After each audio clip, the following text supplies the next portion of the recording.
In the shifting smoke and blood-stained marble of the Crescent Palace, the laws of shifter society were being rewritten in shadow.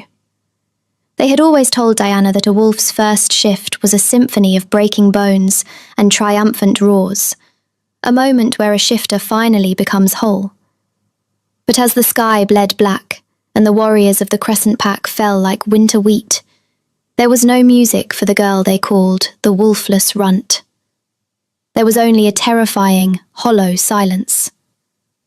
Diana looked down at what used to be her hands. They were gone, replaced by massive obsidian black paws, tipped with claws that didn't just cut, they seemed to erase the light around them. The weight of 1,000 years of hunger settled into her spine, ancient and cold. Beside her, the Alpha King, Edward of the Winter Throne, lay pinned under the claws of a void beast. Just hours earlier, he had stood in the centre of the hall, a mountain of ice and iron, looking at Diana with utter disdain. He had called her weak blood, a servant not fit to scrub his boots. But now his icy blue eyes were wide, fixed on her in a way they had never been before. For the first time in his life, the king wasn't looking at an outcast. He was looking at a living nightmare. His legendary winter wolf, a creature that had never known fear, was whimpering, not at the beasts invading their world, but at the dark creature Diana had become. Diana let out a sound that wasn't a howl or a bark. It was a low, vibrating hum that made the stone floor shatter. Beneath her skin she could feel the parasite, the shadow panther, smiling as it began to feast. What are you?" Edward whispered, his voice cracking with a fear that satisfied the void inside her. Diana couldn't answer. For every beast she slaughtered to keep him alive, the panther took a piece of her humanity as payment. They had spent 22 years calling her a runt. They were wrong. She wasn't wolfless. She was the host for a monster destined to eat the world. And the Alpha King was the first witness to her tragic, terrifying birth. Chapter 1. The dawn that bled over the jagged peaks of the Crescent Pack territory on Diana's 22nd birthday was a cruel, mocking thing. In the laws of the Great North, 22 was the age of the finality. It was the last day a shifter could hope for their wolf to wake. To reach this day without a single growl in one's soul was to be officially declared spirit dead. A human tier runt, a genetic error fit only for the scullery and the shadows. For Diana, the sunrise felt like a guillotine blade hanging by a thread. She stood in the centre of the palace's north courtyard, her bare feet pressing into the frozen mud, a heavy wooden yoke across her shoulders. 2 massive water buckets swung at her sides, their iron handles biting into her calloused palms. In the world of the shifters, physical strength was a mandate of the blood. But for Diana, whose father was the great Alpha Victor, her lack of a wolf was seen as a personal insult to his legacy. Diana's internal world was not empty, however. It was occupied by a terrifying, heavy silence. Since her 12th year, when the other children began to feel the restless itch of their wolfkin, Diana had felt something else. Deep at the base of her spine, tucked into the marrow of her bones, was a cold, dormant weight. It didn't howl, it didn't bark. It felt like a stone anchor at the bottom of a dark ocean. Sometimes, if the night was quiet enough, she felt a second heartbeat, slow, rhythmic, and ancient, pulsing against her own. She had prayed to the Moon Mother for a wolf, but as she looked up at the fading moon, she realized that whatever lived inside her didn't belong to the light. "Daydreaming again, Runt?" The voice hit her like a physical blow. Alpha Victor stood on the grand stone stairs of the palace, his presence an oppressive wave of alpha dominance that forced the air from Diana's lungs. He was a man carved from granite and fury, his grey hair shorn short, his eyes perpetually scanning for weakness to prune from his pack. "The buckets are half empty, girl," Victor growled, his voice a low-frequency rumble that made the water in the pails vibrate. I didn't keep you alive for 22 years so you could stand in my courtyard and stare at the sky. The Winter King arrives at sunset. He is coming to claim a bride of iron and blood to save our borders. He is coming for your sister. I will not have a wolfless stain like you parading through my hall while a sovereign is present. He descended the stairs, his heavy leather boots crunching the frost. He didn't look at her as a father looks at a daughter. He looked at her as a farmer looks at a blighted crop. He grabbed her chin with a hand that could crush bone, forcing her to meet his gaze. Listen to me, Diana. If you so much as scent the air in the Great Hall tonight, I will strip you of the Brennan name and exile you to the Roguelands. You are to stay in the kitchens. You will scrub the soot from the stones until the moon sets.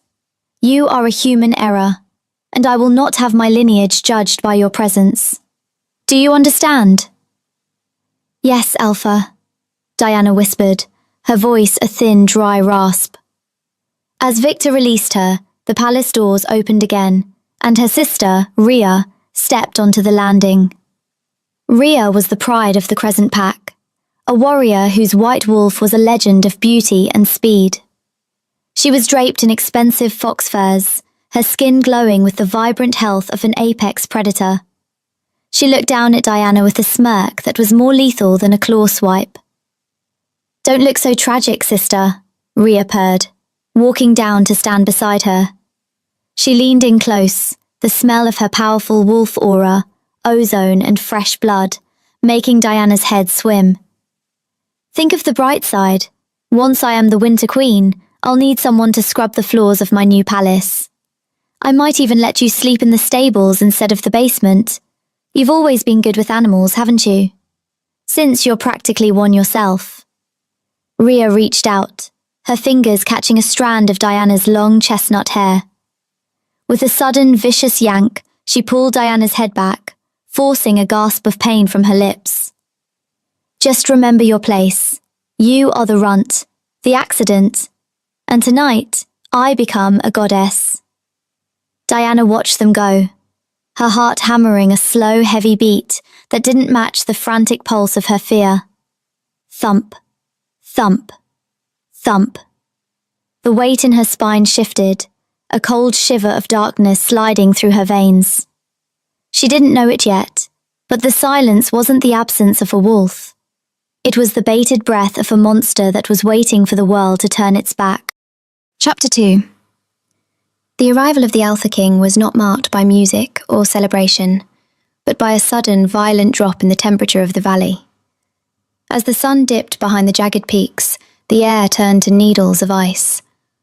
A line of 6 black carriages, reinforced with enchanted steel and pulled by wolves the size of grizzlies, thundered through the main gates. From the narrow, grime-streaked window of the kitchen basement, Diana watched. She saw the elite warriors of the Crescent Pack drop to their knees in the mud. She saw her father, the proud Alpha Victor, bow his head until his forehead touched the frozen ground. Then, the door to the lead carriage opened. Edward of the Winter Throne stepped out, and for a heartbeat, the world seemed to stop breathing. He was taller than any man Diana had ever seen, his frame a fortress of muscle wrapped in furs the colour of a moonless night. His hair was the stark, shimmering white of an ancient glacier, and his eyes, they were a blue so sharp and cold they seemed to cut the very air they looked upon. He didn't walk. He moved with the liquid, predatory grace of a creature that had never known a rival. His alpha aura was a physical weight, a crushing pressure of frost and authority that made the kitchen servants above Diana's head fall silent in terror. Edward walked toward the palace entrance, his gaze never once straying to the bowing warriors. He looked bored, like a dragon forced to negotiate with ants. Victor hurried to his side, his voice a pathetic, fawning tremor. "Your Majesty, the Crescent Pack is yours.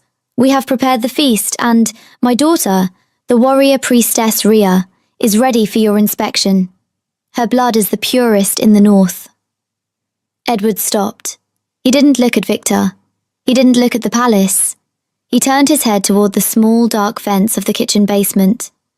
His nostrils flared. his pupils dilating until his eyes were almost entirely black. "There is a scent here," Edward murmured, his voice a deep, vibrating bass that Diana felt in her very teeth. "Like ancient ash, like the smell of a forest before it burns. Who else is in this house, Victor?" Victor's face drained of colour. He stepped in front of the king, trying to block his line of sight. "No one of importance, Your Majesty. Just the scullery maids and the defective ones. We have a runt, a daughter with blood so thin she failed to shift even on her 22nd birthday. She is a wolfless error, a servant not fit to look upon a king. I have ordered her to remain in the pits, so she does not offend your royal senses." Edward's lip curled in a sneer of pure, clinical disdain. "A wolfless daughter in an alpha's house? That is not an offence, Victor. It is a tragedy. A shifter who cannot shift is a broken tool, a weight that drags the pack into the dirt. Keep her in the dark where she belongs. I have no time for the weak or the hollow." The king turned away, the fleeting interest in his eyes replaced by a cold, hard indifference that was worse than his anger. He walked into the great hall, where Rhea was waiting in a dress of white silk and silver chainmail, her heart's sesame crown she hadn't earned. Diana remained in the shadows of the basement, her fingers trembling as she clutched a dirty rag. Pathetic, a broken tool, a weight in the dirt.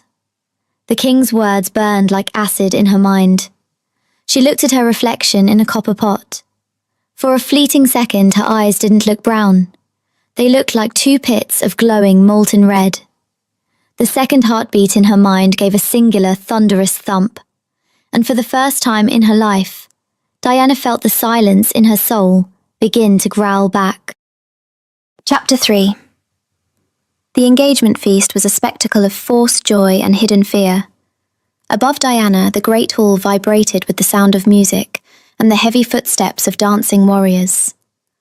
Alpha Victor was pouring the most expensive wine in the territory, desperate to keep the Winter King from noticing the cracks in the Crescent Pack's strength.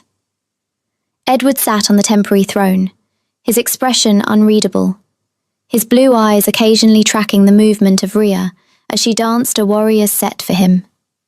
Suddenly, the music didn't just stop, it was erased.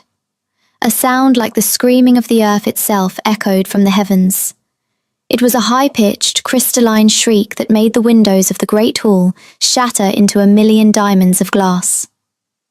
Diana, sitting in the dark kitchen, felt the floor beneath her shudder. She ran to the basement window and looked up, her breath catching in her throat.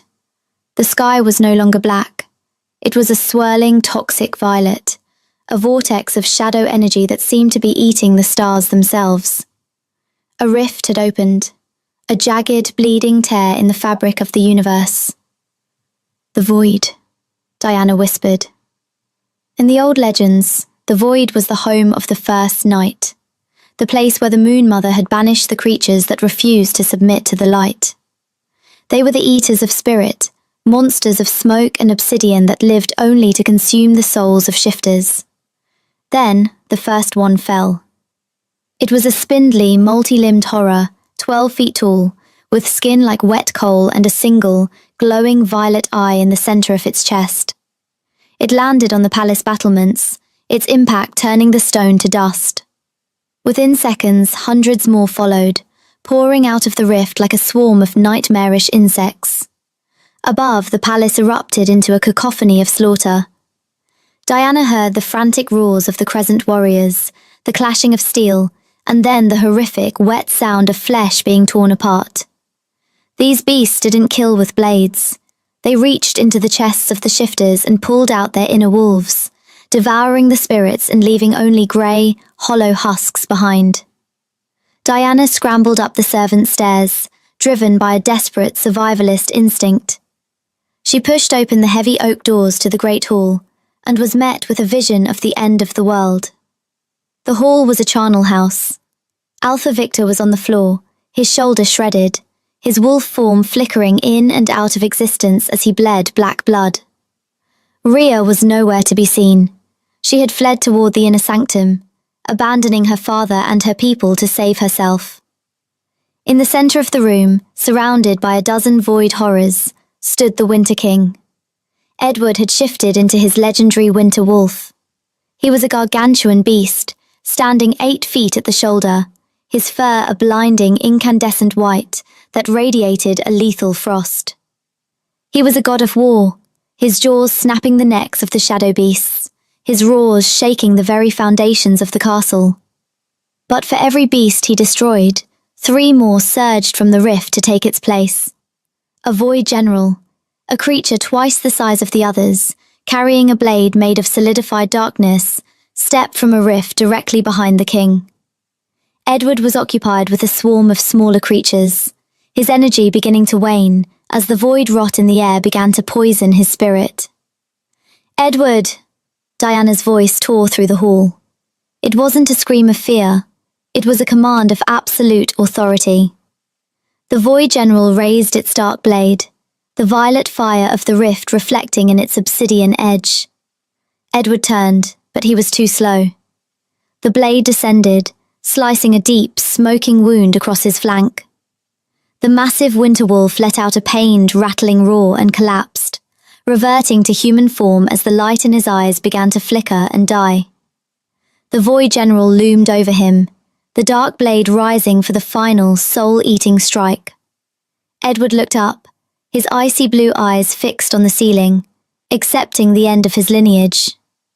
"Pathetic," the general rasped, the sound like stones grinding in a grave. Chapter 4. Diana felt the silence in her soul finally snap.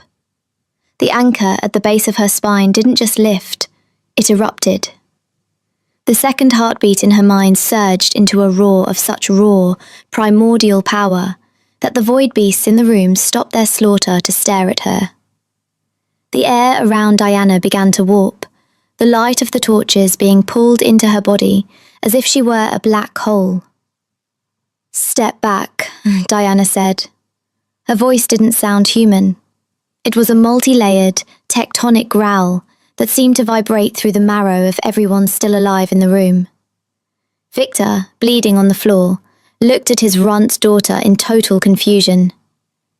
"Diana, run!" But Diana didn't run. She walked toward the Void General with a terrifying, deliberate step. Every time her bare foot hit the marble, the stone beneath it turned to obsidian and cracked. The shift began. It was not a symphony of breaking bones, and there was no white fur. Instead, shadows began to pour from Diana's eyes, her mouth, and her paws, like thick, living ink. They swirled around her, weaving themselves into a form that was older than the world itself. Her human skin dissolved into the darkness, her limbs lengthening into powerful, sleek muscle. The Void General hissed, its violet eye widening in recognition. It swung its dark blade at her, but the blade simply passed through her shadows, as if she were made of smoke. From the darkness emerged the Shadow Panther. She was a creature of obsidian elegance, 15 feet long and standing 10 feet at the shoulder. Her fur was made of living smoke that constantly shifted and billowed, and her eyes were 2 glowing, blood-red pools of fire that burned with an ancient celestial hunger. Her tail was a lash of pure void matter, cracking against the air like a whip of lightning. The panther moved. She was a blur of black fire. In a single heartbeat she was across the hall. Her claws, long translucent blades of dark energy, swiped through the Void General. The creature didn't bleed. It was simply erased. The space where it had been was now empty, the very atoms of its being consumed by the panther's power. Diana, within the beast, felt a surge of intoxicating strength. But as she slaughtered the remaining beasts, tearing them into nothingness to save the pack that had called her a failure, she felt a terrifying coldness spreading through her heart. A memory of her mother's face, the way she looked when she smiled at Diana in the garden, flickered in her mind. The panther reached out and ate the memory. In an instant, the face of Diana's mother was gone. The warmth of the memory was replaced by the icy hunger of the beast. In less than 3 minutes, the great hall was silent. The rifts in the sky had closed, the void retreating before the only predator it truly feared. The panther turned. She walked toward the center of the hall, her heavy paws making no sound on the shattered marble. She stopped inches from Edward. The Alpha King lay on his back, his breath coming in shallow gasps, his eyes wide as he stared up at the nightmare that had saved him.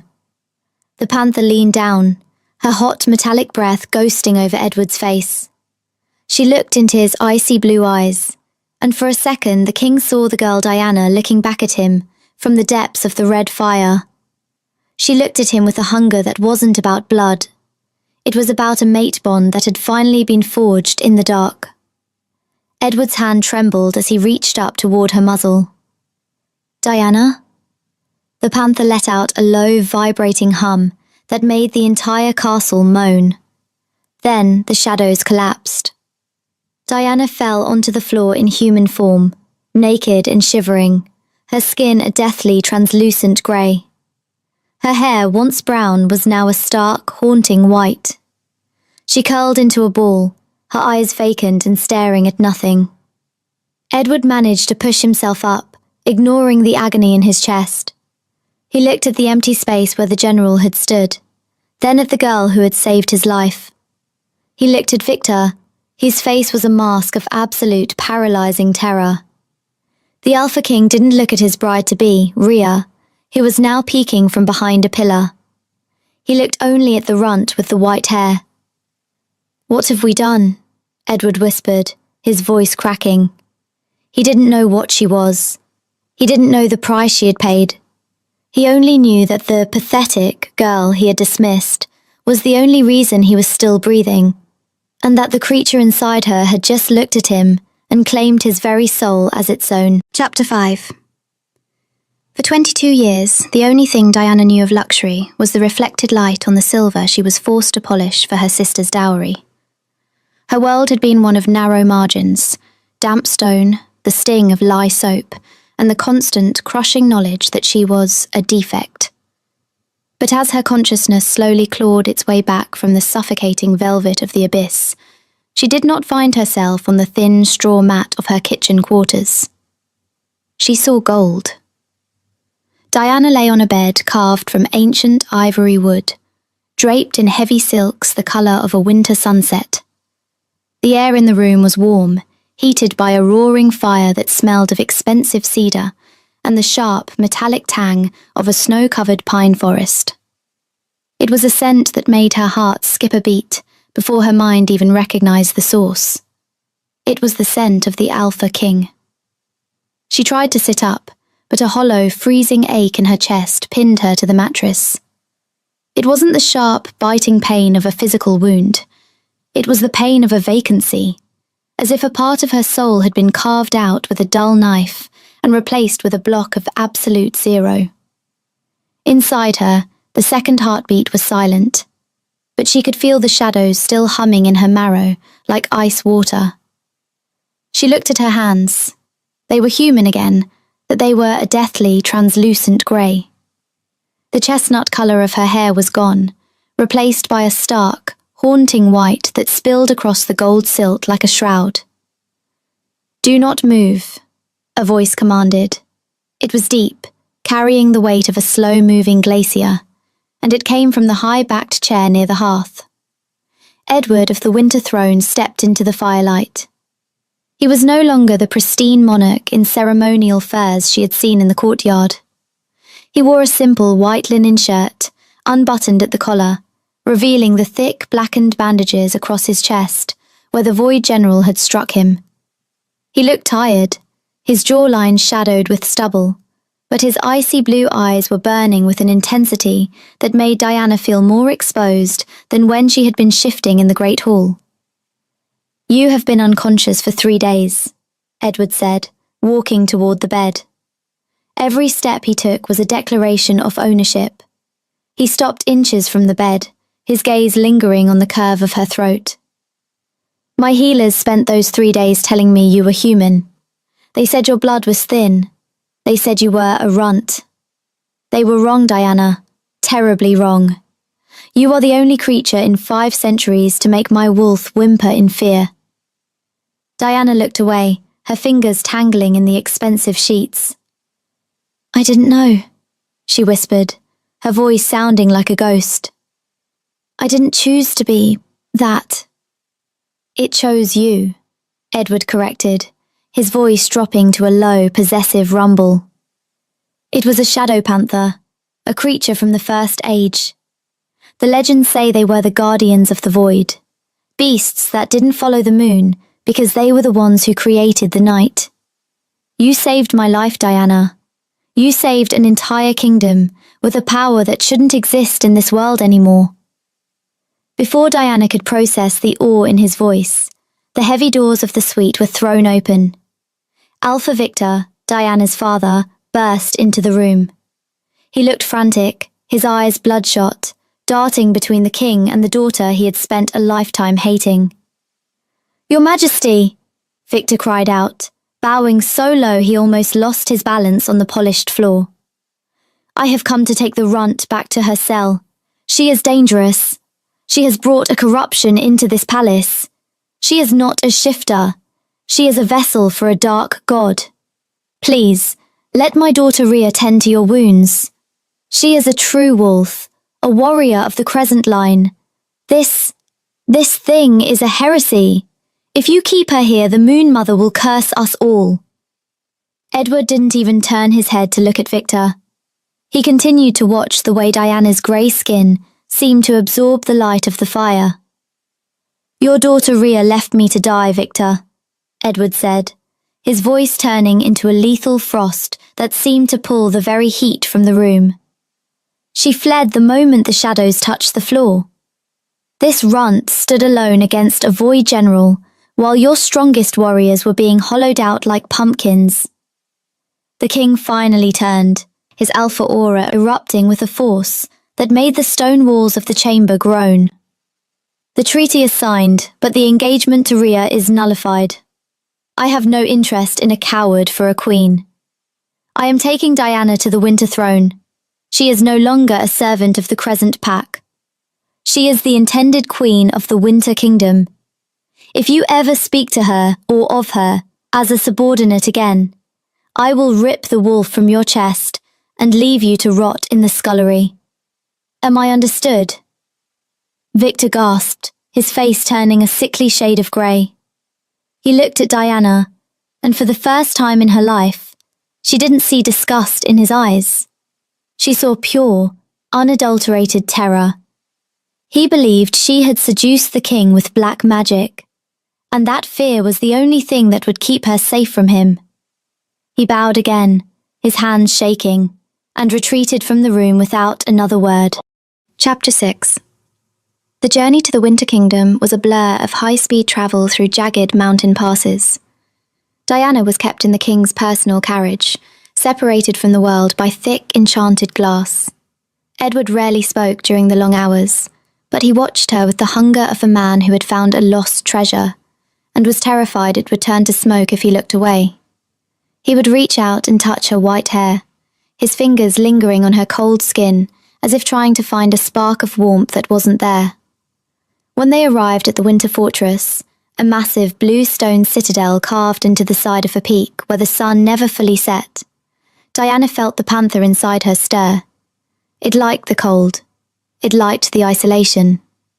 But as the days turned into a week, a terrifying numbness began to settle over her soul.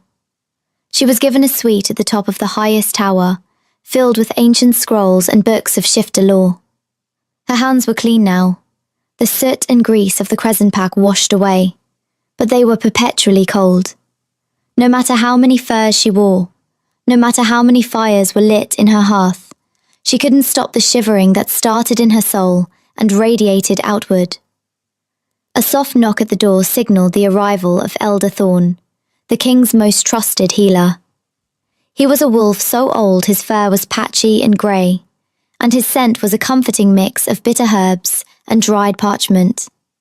He sat opposite her, his eyes grave as he took her pulse. "You are looking for your history in these books, child," Thorn said, gesturing to the scrolls. But the Shadow Panther does not have a history. It has a hunger, and you are the feast. Diana leaned forward, her slate-grey eyes searching his. What is happening to me? Why can't I remember the sound of the birds in my father's garden? Why does everything feel so far away? Because you are being eaten from the inside, Thorn answered bluntly. A wolf is a partner to its shifter. It shares its strength. But the panther is a parasite. It was banished from our world because its power is too great for a mortal soul to contain. It doesn't feed on meat, Diana. It feeds on the warmth of your humanity. It feeds on the memories that give you comfort. It targets the things that make you feel alive, because the colder you are, the easier you are to control. Diana's breath hitched. She remembered the moment in the ballroom, the way she had saved Edward, and the sudden horrific realization that she could no longer remember her mother's smile. It had been her only source of light for 20 years, and the panther had chosen it first. Memories of love are the most potent fuel, Thorn continued, his voice heavy with pity. Then emotions, then finally your very name. Look at your hair, look at the grey in your skin. The change is not just physical, it is spiritual. The king thinks he has found a weapon, a goddess to lead his armies against the void. He is blinded by the power he saw in that ballroom. He doesn't realize that by asking you to protect him, he is sentencing you to a slow, silent death. A tear rolled down Diana's cheek, but she barely felt its warmth. How many shifts do I have left? 2, Thorn said. Perhaps 3. If the void returns and you shift to save him again, you may forget your own name. Shift after that, and there will be nothing left but the beast wearing your skin. You will become a hollow queen, a monster with no heart left to love the man you are dying to protect. Diana walked to the window, looking down into the massive training courtyard of the Winter Fortress. She saw Edward there, his white wolf form racing through the drifts of snow, magnificent and powerful. He looked up, his blue eyes catching hers through the glass, and he let out a joyful howl that echoed off the mountain peaks. She wanted to howl back. She wanted to run to him and feel the heat of his skin. But as she looked at him, she realized with a jolt of horror that she couldn't remember the color of the dress her mother was wearing in the one painting she had ever seen. The memory was a blank space, a patch of grey fog in her mind. The creature that saved the king was slowly erasing the girl who loved him. Chapter 7. The following morning, the sky was a flat, oppressive white. Edward summoned Diana to the deep training pits beneath the fortress. The air here was heavy with the scent of ancient earth and damp stone. He had cleared the area of all guards, leaving only Elder Thorn to witness what he called the integration of the pair. I need to understand your limits, Diana, Edward said. He stood in the centre of the pit, his shirt discarded despite the cold, his powerful muscles rippling in the torchlight. He looked like a god of war, a monarch who had never known a force he couldn't master. If the rifts open again, I need to know how to fight alongside you. I need you to show me the panther. We must learn to move as one.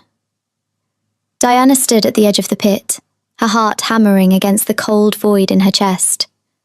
No, she said, her voice trembling. I won't do it. It's too dangerous, Edward. I can feel it. It's closer to the surface than it was before. Edward's eyes narrowed. He was a king of winter, a man whose entire life had been defined by the mastery of his own beast. He misinterpreted her fear for the lingering trauma of her time as a servant. He thought she was still the girl who was afraid to speak. You are a queen of the winter throne now, Diana, Edward said, his voice a commanding rumble. You are the strongest being in this kingdom. Stop acting like the runt Victor told me you were. That girl is dead. The goddess remains. Shift. That is an order from your alpha. You don't understand, Diana shouted, the first spark of genuine human anger she had felt in days flickering in her eyes. "It isn't a gift. It's a debt. Every time I do it, I lose a piece of who I am. I don't want to forget you, Edward." Edward stepped closer, his alpha aura expanding like a physical wave of ice. He reached out and grabbed her arms, his touch like fire against her frozen skin. He pushed his power into her, trying to trigger the shift by force. It was a brutal alpha tactic, a technique used to break the will of rebellious Omegas and force their wolves to the surface. "Show me, Diana. Let the shadows out. Stop hiding behind this fragile human mask." But the panther was not a wolf. It did not respond to the laws of the pack. As Edward's alpha power slammed into Diana's soul, the panther didn't just stir. It responded to the perceived attack. A shockwave of pure obsidian energy erupted from Diana's body. It wasn't a wolf's growl. It was a sound that turned the air into liquid. Edward was thrown back 20 feet, his body hitting the stone wall with a sickening thud. As he scrambled to his feet, gasping for breath, he suddenly froze. His legendary winter wolf, the apex predator that had never known fear in 100 battles, began to whimper in the back of his mind. Before the eyes of the stunned Elder Thorn, the king's inner wolf did something it had never done in 1,000 years of lineage. It submitted. Edward felt his knees hit the dirt. His head bowed instinctively, his forehead touching the ground in a gesture of total, biological surrender to a higher power. He wasn't doing it by choice. His very soul was recognizing a predator that sat higher on the throne of nature than any wolf ever could. Diana stood in the center of the pit, her white hair whipping around her like a blizzard, her eyes glowing a terrifying predatory red. She hadn't shifted fully, but the shadows were leaking from her fingertips, turning the floor beneath her into a pool of ink that began to eat the stone. "Stop," Diana whispered, her voice multi-layered with the panther's deep cosmic growl. The shadows retreated, and the weight on Edward's soul lifted. He looked up, his face pale, his breath coming in ragged gasps. He had wanted to see her power, but he had never imagined that his own soul would kneel to her. For the first time, he saw not a weapon, but a tragedy. He saw the way she swayed on her feet, as if she were losing her grip on the very ground she stood on. "Diana," he began, his voice full of a new, frightened reverence. But Diana didn't wait. She turned and fled the training pits, the sound of her own name echoing in her ears, like a question she no longer knew how to answer. As she ran back toward her tower, she tried to remember the color of her favorite flower. The memory was gone. She had saved the king from the void, and now she had saved herself from his dominance, but the cost was her very essence. And the Alpha King was only just beginning to realize the monster he was falling in love with was disappearing before his eyes. Chapter 8. While the Winter Kingdom sat in a fragile, frozen peace, the territories of the Crescent Pack were drowning in a stagnant pool of resentment. Alpha Victor sat in his darkened study, the empty sleeve of his tunic pinned to his shoulder, a constant, throbbing reminder of the day he had lost his arm, his status, and his favored daughter all in one stroke of violet fire. The Great Hall, once a place of raucous feasts and shifting power, was now silent, filled only with the ghosts of the warriors who had been hollowed out by the void. Beside him, Rhea stood by the window, her white fur coat matted and dull. She had spent weeks staring at the mountain passes, waiting for a messenger from the Winter King to tell her the engagement was back on, that the king had realized his mistake and wanted a real wolf, not a shadow-cursed runt. But no messenger had come. The only news that reached them was of the king's obsession with Diana. The people whispered that the wolfless runt was now the most powerful woman in the north, a goddess of obsidian who could make a king kneel. "She is a monster, father," Rhea hissed, her voice trembling with a toxic blend of jealousy and rage. She watched a single snowflake melt against the glass, much like her own ambitions had melted. She isn't a shifter. She is a freak of nature. And now she has stolen my king, my throne, and my future. I saw the way he looked at her. He looked at her with a hunger he never showed me. Victor looked at his daughter, his eyes cold and hollow. The loss of his limb had drained the fire from his spirit, leaving only a bitter, brittle shell. The king has claimed her, Rhea. His alpha aura is a fortress. To challenge him now would be to invite the executioner to our door. We have no army left. We have only the remains of a broken bloodline and the mercy of a girl who doesn't even remember our names. Then perhaps we should seek an army that does not fear the moon, a new voice interrupted. The air in the study suddenly turned rancid, smelling of wet earth and ancient copper-thick blood. From the deepest shadows of the room, a figure materialized. He was wrapped in tattered robes of bruised violet, his skin the color of graveyard ash. His eyes were not those of a wolf. They were two pits of swirling violet smoke. He was a void caller, one of the forbidden mages who had been exiled centuries ago for trading the lives of shifters for the power of the rifts. Victor reached for his sword, but his single arm was slow, and the mage merely raised a skeletal hand, freezing the Alpha in place with a wave of psychic pressure. "Peace, Alpha," the mage rasped, the sound like dry leaves skittering over a tombstone. "I am not here to finish what the general started. I am here to offer you a trade. You want your daughter on the throne? I want the power that is currently sitting upon it." Rhea stepped toward the mage, her fear eclipsed by her desperation. "The panther. You know what it is?" "I know it better than the king," the mage replied with a sickening, lipless smile. "The shadow panther is a cosmic hunger. It is a parasite that was never meant to be bound to a mortal soul. It is a battery that drains the life of the host to feed the void. Every time your sister shifts, she erodes.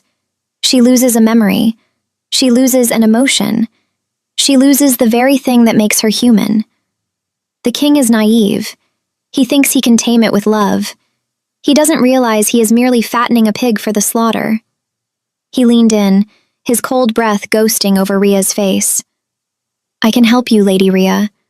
I can give you a toxin, a distilled essence of the void, that will taint the sacred springs of the Winter Fortress. It will not kill the wolves. It will simply lock them.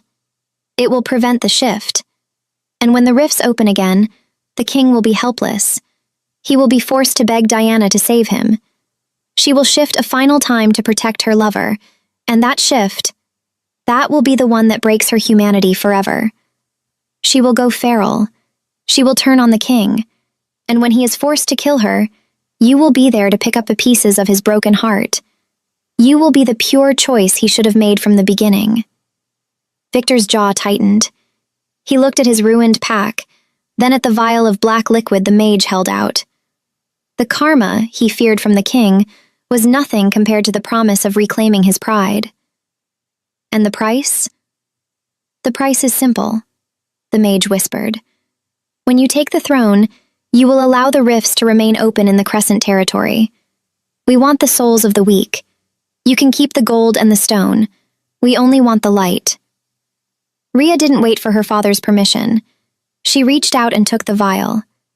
The glass felt like ice in her hand, but her heart was already colder. "Consider the alliance signed," she said. Chapter 9. The night of the winter solstice arrived, a time meant to be the most sacred event in the Winter Kingdom. It was the night of the silent hunt, when the king and his warriors would run through the mountains in their wolf forms, celebrating the strength of their blood under the light of a moon that turned the snow to silver. Diana stood on the highest balcony of the Winter Fortress, her white hair braided with silver thread that caught the moonlight. She was dressed in heavy velvet the color of night, but she couldn't feel the warmth of the fabric. She looked down at the courtyard, where Edward stood with his men. He looked magnificent, his presence a beacon of strength in the sub-zero air. But as Diana watched him, she felt a wave of nausea. She tried to remember the name of the servant girl who had brought her tea that morning. The name was gone. She could remember the tea, the bitter taste of it, but the human connection was a blank space, a patch of grey fog in her mind. She felt as if she were a book being rewritten one page at a time, until only the title remained. "Diana!" Edward called out, looking up at her. He smiled, a rare, genuine expression of love that should have made her heart soar. "The moon is at its peak. Come down. The hunt is about to begin. Tonight we run as equals." Diana began to walk toward the stairs, but she stopped when she saw Elder Thorne running across the courtyard, his breath coming in frantic white plumes. He was dishevelled, his healer's robe stained with black soot. "My king, stop! Do not shift!" The warriors paused, their wolves already growling with anticipation beneath their skin. Edward frowned, his alpha aura flickering with irritation. "What is the meaning of this, Thorne? This is a sacred hour." "The reservoir," Thorne gasped, pointing toward the high mountain springs. "The water has been poisoned with void rot. It has been in our systems for days. I just found the residue in the vats. If you try to shift now, the poison will react to the transformation. It will lock your bones. It will trap your wolf inside your body and suffocate your spirit. You will be human, but with the agony of a trapped beast." A collective gasp rippled through the soldiers. Edward's eyes flashed with a fury that nearly cracked the stone well beside him. "Who could have done this? Our guards are loyal." He was cut off by a sound that made the very mountain groan. It wasn't a shriek this time. It was a rhythmic, low-frequency hum, the sound of reality being bent and broken by a weight it was never meant to carry. Above the fortress, the sky didn't just tear open, it dissolved. A massive, circular vortex of violet fire swallowed the moon, and from its centre, a throne made of bone and shadow began to descend. "The Grand Breach," Thorne whispered, falling to his knees as the pressure of the void hit the courtyard. "The Void King has come for his heart." Thousands of beasts began to pour from the vortex, a tide of shadow that moved with a terrifying military precision. They didn't target the warriors first. They targeted the families, the children in the lower barracks, the ones who couldn't fight back. Edward let out a roar of defiance and tried to shift. His body jerked, his muscles expanding, but then he collapsed with a scream of agony. Black veins erupted across his skin, the void rot poison reacting to the magic of the shift. He was trapped in his human form, his legendary winter wolf howling in pain inside a cage of bone. "My king!" Marcus shouted, trying to draw his sword, but his hands were shaking from the poison. Diana watched from the balcony as the man she was starting to love was surrounded. The Void King sat on his bone throne, watching the slaughter with cold, cosmic amusement. He raised a hand and a bolt of violet lightning struck the centre of the courtyard, throwing Edward back against the stone wall. "Shift," the voice in the base of Diana's skull commanded. "He is dying. They are all dying. Give me your name and I will give you their lives. Give me your love and I will give you his survival." Diana gripped the stone railing, her knuckles turning a deathly grey. She knew the price. She knew that if she went down there, she might never come back. She might lose the only thing she had left, the memory of how Edward looked when he first called her his queen. But then, she saw a beast's claw hovering over Edward's throat. "Take it all," Diana whispered to the darkness in her marrow. "Take everything but save him." The shift was a cataclysm. A pillar of obsidian flame shot from the balcony, reaching higher than the stars. The Shadow Panther didn't descend, it erupted into existence. She was 15 feet at the shoulder now, her fur not just smoke, but a swirling galaxy of dead stars. She hit the courtyard like a god's hammer. Chapter 10. The battle that followed was not a fight. It was an execution. The Shadow Panther moved with a speed that defied the laws of physics, a blur of black lightning that left only ash in its wake.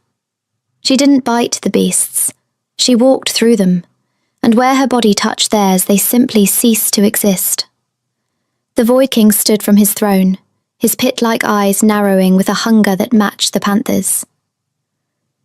"So, the stolen spark has grown into a sun." He raised his hand to strike her, but the panther was faster. Her tail, a lash of pure gravity, caught the Void King's throne and shattered it into 1,000 pieces of bone. The panther let out a roar that was felt in every kingdom for 1,000 miles. It was a sound of such absolute, primordial dominance that the void rot in the warrior's blood was burned away by the sheer vibration of the air. The rift in the sky groaned and began to pull inward, the universe itself trying to hide from the creature Diana had become.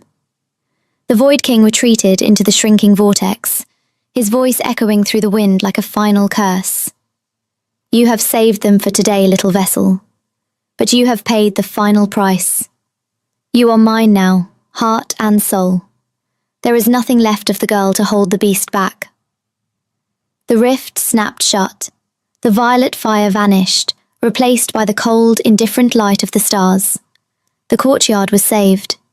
The warriors stood up, their bones no longer locked, their wolves returning to them in a rush of heat.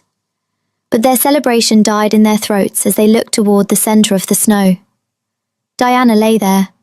She was in human form, but she looked like a drawing made in charcoal and ash. Her skin was a permanent, translucent grey, and her hair was a brilliant, blinding white. She wasn't shivering from the cold. She wasn't breathing. She was as still as the stone beneath her. Edward rushed to her, his own wounds forgotten, his heart hammering against his ribs in a panic he had never known. He slid into the snow and pulled her into his lap, his hands shaking as he touched her cold face. Diana, look at me. It's over. We won. Speak to me. Diana's eyes opened. They were no longer the deep brown he had come to adore. They were two flat, slate-grey mirrors, reflecting the emptiness of the void. She looked at Edward. She looked at his face, his hair, his desperate blue eyes. She looked at the king who had brought her to his palace and promised her a world. Who are you? She asked, her voice a hollow metallic whisper that carried no emotion. Edward felt the world tilt on its axis. Diana, it's me, Edward, your mate, your king. She tilted her head, a confused bird-like movement that was devoid of any human warmth. Mate? King? I do not know those words. I do not know you. Why are you touching me? From the gates of the courtyard, the royal carriage of the Crescent Pack arrived. Victor and Rhea stepped out, their faces masked with a faux grief that didn't reach their eyes. They had come to witness the feral shift the mage had promised, ready to reclaim the crown. Rhea walked forward, her eyes landing on the grey, vacant version of her sister. She let out a small, triumphant breath she couldn't quite hide. She is gone, Your Majesty, Rhea said, her voice dripping with fake sympathy as she reached for Edward's arm. The runt is finally broken. She is a shell. Let the guards take her to the dungeons before she turns on us. I am here now. I am the pure wolf you need to lead your people. Edward looked at Rhea, then he looked at Victor, who was watching with a greedy, calculating gaze. The Alpha King didn't growl. He didn't roar. He simply stood up, holding Diana's limp, grey body against his chest, with a strength that suggested he would never let her go. His alpha aura didn't erupt. It died. The warmth that had always radiated from the Winter King vanished, leaving only a cold, black vacuum. You did this, Edward said, his voice so quiet it was more terrifying than a scream. He looked at Victor, and the alpha felt his wolf shift in terror. You told me she was a runt. You told me her blood was thin. You let me use her as a shield until there was nothing left of her to save. He turned his gaze to Rhea, and the princess took a step back, her face draining of colour as she felt the weight of his absolute hatred. I will not marry you, Rhea, Edward said. I will not marry anyone, because the only woman I ever loved is currently dying in my arms, because I was too arrogant to see the price she was paying for my crown. Edward looked down at Diana. She was staring at the sky, her grey eyes reflecting the stars she no longer had a name for. Elder Thorn, Edward commanded, his voice breaking with a raw, human grief. Take her to the high chambers, bar the doors. If any member of the Crescent Pact touches this soil, execute them. I don't care about the treaty. I don't care about the laws of the moon. I am going to bring my queen back, even if I have to tear the soul out of my own body to do it." In the distance, a single wolf howled, a lonely, mournful sound that marked the end of the girl named Diana and the beginning of a king's descent into the dark. Chapter 11. The Winter Fortress had become a silent sentinel of blue stone and frozen tears. For 2 weeks, the high tower had been sealed from within by a decree of absolute isolation. No servants were permitted to cross the threshold, and the once bustling corridors of the royal wing were now patrolled only by the ghosts of a world that was fading into shadow. The only sound that drifted down to the snow-covered courtyard was the low, rhythmic thrum of the Alpha King's pulse, a heavy, dragging sound that felt like the gears of a clock that was running out of time. Edward sat by the massive ivory bed, his hair unkempt and his blue eyes bloodshot from a lack of sleep. He looked like a man who had been hollowed out by a winter storm, his broad shoulders hunched under the weight of a grief no crown could cure. In front of him, lying on the silk sheets, was the girl he had once dismissed as a broken tool. Diana was still there, but she was a silhouette of her former self. Her skin was a translucent, permanent gray, like the smoke of a dying fire, and her eyes, when they opened, were flat mirrors of ash that saw through Edward as if he were nothing more than the air. "I am a king of nothing," Edward whispered into the chill of the room, his voice a dry rasp that caught in his throat. He reached out to touch her hand, but he pulled back at the last second, his fingers trembling. Her skin didn't just feel cold, it felt like the edge of an abyss. To touch her was to feel the infinite hunger of the void she had invited into her blood to save him. Suddenly, the air in the room didn't just turn cold, it died. The fire in the hearth, which had been burning since the battle at Winter Hollow, turned a sickly, radioactive violet. The flames cast long, spindly shadows that looked like the reaching fingers of a drowning god. Outside, the sky turned a solid, suffocating purple, blotting out the stars and the moon. There was no jagged rift this time. There was only a presence so heavy that the very stones of the fortress began to groan under the psychic weight. "The vessel is ready for the harvest." The voice didn't come from the doorway. It boomed from within the very marrow of the castle's foundations. It was a voice of absolute zero, a sound that made the blood in Edward's veins begin to crystallize. Edward stood, his winter wolf snarling in the back of his mind, though the poison of the void rot still made his bones ache with every movement. He walked to the great battlements where the Void King waited. The master of the rifts did not look like the beasts he commanded. He looked like a god of the empty spaces, draped in robes made of dead starlight, his eyes two swirling galaxies of violet fire that seemed to consume the light around them.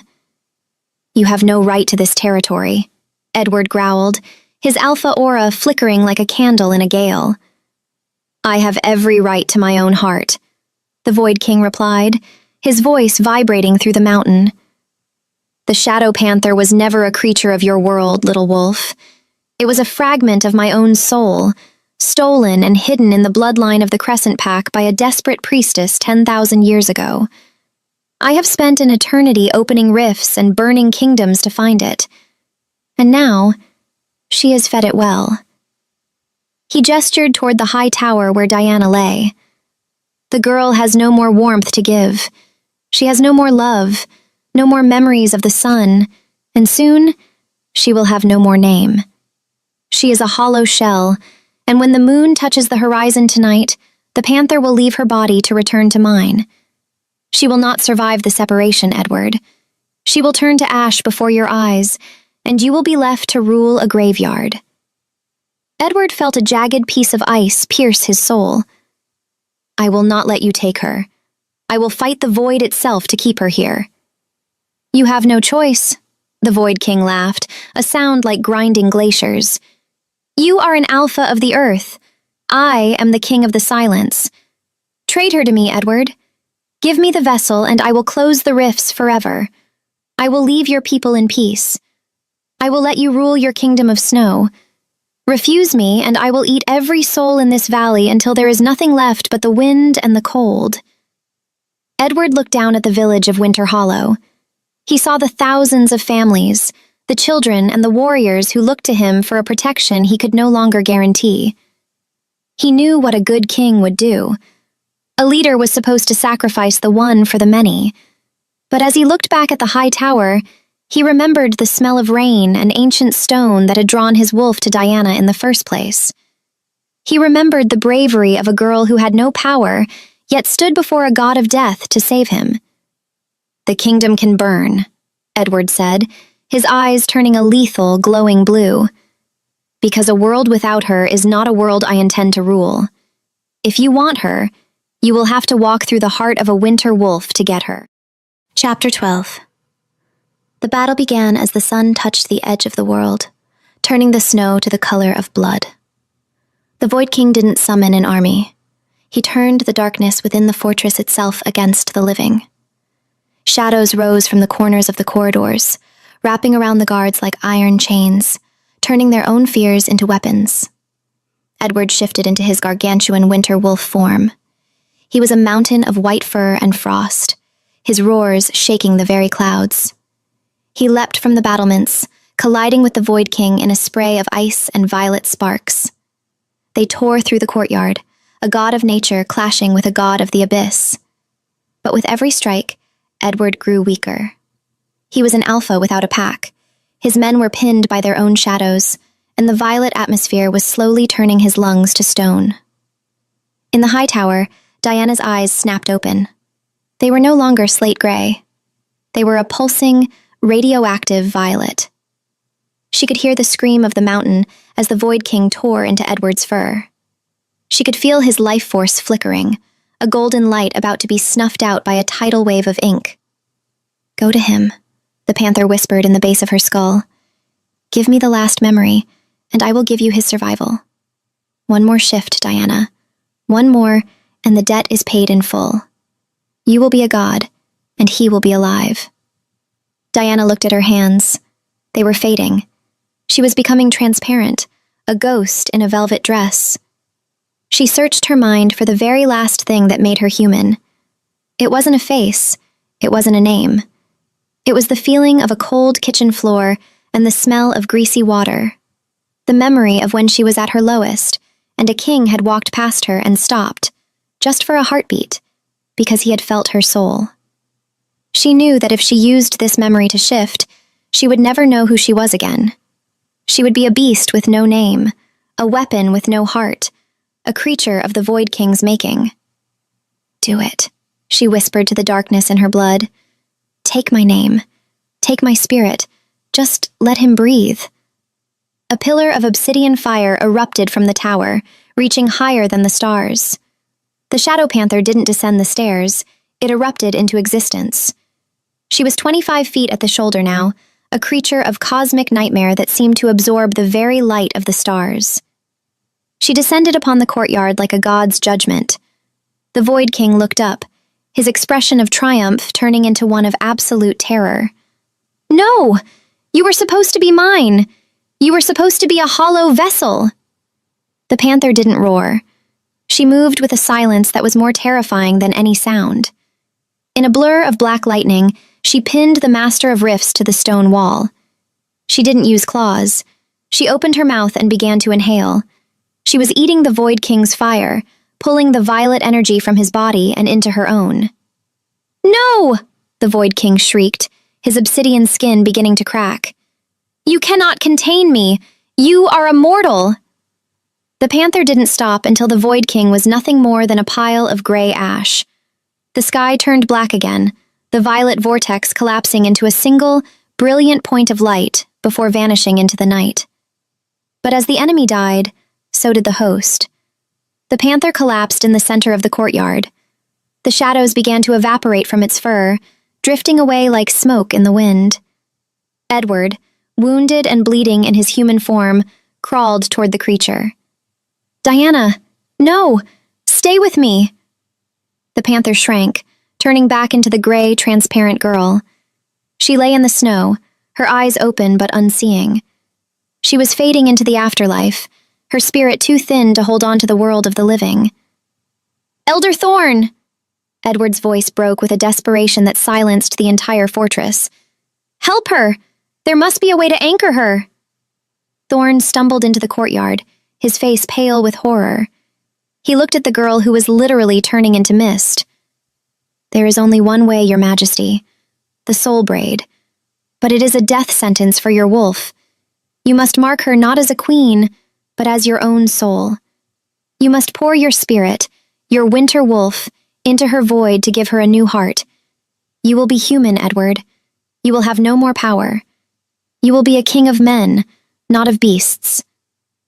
Edward didn't ask about the cost to his crown. He didn't ask about his legacy. He gathered the mist of Diana's body into his arms and found the pulse point on her neck. "I would be a king of nothing without you, Diana," he whispered. He bit down. A blinding light of gold and obsidian erupted from the pair, a shockwave that melted the ice of the courtyard and sent the clouds scattering. The spirit of the winter wolf, a roaring energy of ice and light, flowed from Edward's body and into Diana's hollow chest. Slowly, the transparency vanished. The grey skin turned back to a healthy, glowing porcelain. Her hair remained white, a permanent mark of her sacrifice. But when her eyes opened, they were a vibrant, deep brown, flecked with the icy blue of Edward's soul. Diana gasped, her lungs filling with the cold winter air for the first time as a whole woman. She looked at Edward, and for a second there was confusion. Then she reached up and touched his face. "Edward?" she whispered, her voice rich and human once more. The king let out a sob of pure, unadulterated relief. He was a human now. He could feel the biting cold. He could feel the ache of his old wounds. But he had never felt more whole. "You're back," he choked out. "You're finally back." Chapter 13. 1 month later, the gates of the Crescent Pack territory were thrown open, not for a wedding, but for a reckoning. A royal carriage, black as the night and guided by the king's elite guards, rolled into the village square. Alpha Victor and Princess Rhea stood at the front, dressed in their most expensive furs, their faces masks of arrogance. Rhea had spent the last month convincing her father that with the king's wolf gone, he would be desperate for an alpha bride to protect his throne. She stood with her chin high, her white fur shimmering in the sunlight, ready to reclaim what she believed was hers. The carriage door opened. Diana stepped out. She did not wear the white silk of a bride. She wore the black and silver armor of a sovereign. Her white hair was braided with diamonds, and her eyes held a violet-flecked power that made the alpha warriors of the pack drop to their knees before she even spoke. Behind her stood Edward, his presence still commanding, though the golden fire of his wolf was gone.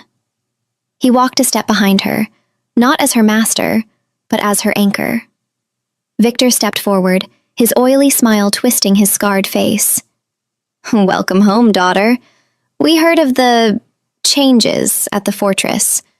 We are ready to sign the treaty and help the human king maintain his borders. We will provide the strength he lost." Diana didn't look at the treaty. She looked at her father. She felt the shadow panther, now tamed and bonded to her by Edward's wolf, purring in her blood like a furnace. "You are right about one thing, Victor," Diana said, her voice echoing through the square like a bell of doom. "There will be order in this valley, but it will not be your order." She turned to her guards, her voice turning into a lethal frost. "Alpha Victor and Lady Rhea are hereby stripped of their titles and their lands. Their bloodline is declared stagnant and unfit for the moon's grace. But they will not be exiled." A cold, predatory smile played on Diana's lips. "They will be taken to the winter fortress. They will be placed in the scullery, under the supervision of the head cook. They will scrub the soot from the pots until their hands are as raw as mine once were. They will sleep on the straw mats in the basement, and they will eat the scraps that the dogs refuse. And they will look upon the runt they created every day as I rule the world they tried to burn." Rhea let out a shriek of outrage, her face turning a deep, ugly red. "You can't do this! I am a princess! I am the beautiful one!" "Beauty is a surface, Rhea," Diana said, stepping closer until her eyes bored into her sister's. "But power is what survives the dark. You are nothing but a memory of a world that is over. Guards, take them." As the guards dragged them away, the people of the Crescent Pack, the same ones who had called her a failure, watched in a silence that was heavy with the weight of their own regret. They looked at the girl with the white hair and the human king at her side, and they realized that the moon had not forgotten them. It had simply sent them a queen who knew the value of the dirt. And so, the wolfless runt became the Shadow Queen, the only bridge between the world of men and the world of ancient spirits. Edward and Diana ruled for many years, a human man and a shadow goddess, proving that a throne isn't built on bloodlines or the strength of a beast, but on the sacrifices we make for the souls we choose to love. Thank you for listening to this journey of shadows and ice. This was a story of redemption, of a girl who found her voice in the silence and a king who found his heart in the cold. If you enjoyed the story of Diana and the Winter King, make sure to hit that like button and subscribe to the channel for more epic shifter romances that will keep you up past midnight. Leave a comment below with your favorite moment from the story. Was it the Panther's first shift, or the moment the king gave up his wolf for love? I love reading your thoughts and theories. Your support allows me to keep telling these stories. Stay tuned for next week, where a rejected Omega girl discovers her true mate is the most dangerous rogue in the Forbidden Forest. Until next time, keep following the moon.